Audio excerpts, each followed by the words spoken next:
મહાનગરના રહેવાસીઓને વિનંતી સાથે કહેવાનું કે અત્યારે આમ જોવા જઈએ તો શિયાળાની ઋતુની શરૂઆત થઈ ગઈ છે, એટલે શરદી ઉધરસના કેસીસ પણ આવે.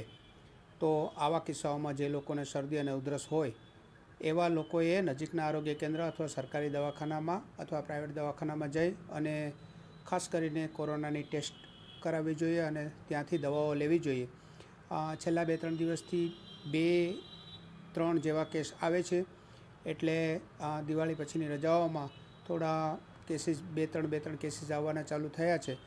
તો તમામને મારી વિનંતી કે જ્યારે તમે નજીકના આરોગ્ય કેન્દ્રમાં જાઓ દવા લેવા માટે ત્યારે આરટીપીસીઆર અથવા એન્ટીજન ટેસ્ટ કરાવો, અથવા તમારા ઘરે જ્યારે ટીમ આવે ત્યારે તમે એન્ટીજન કે આરટીપીસીઆર ટેસ્ટનું જ્યારે કહેવામાં આવે ત્યારે તમે કરાવી લો.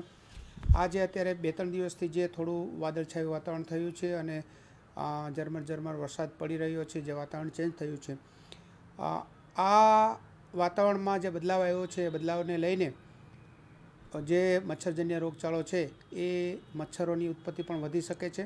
તો તમામને મારે એક વિનંતી કરવાની છે કે જ્યારે પણ તમે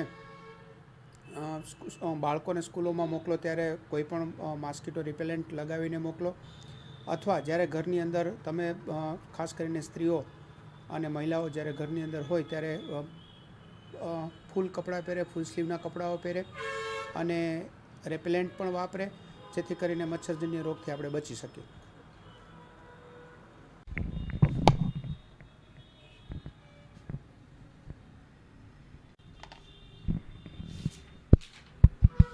બીજા કોઈ ના આજે એમાં એવું થયું કે આ બધું કૃષિ કાયદાનું એનું આવ્યું ને, એમાં બધા ખેડૂતોની એની બાઇટ કરવા ગયા હતા. હા, ત્યાં ને એવું બધું છે, કિસાન સંઘની બાઇટ કરી.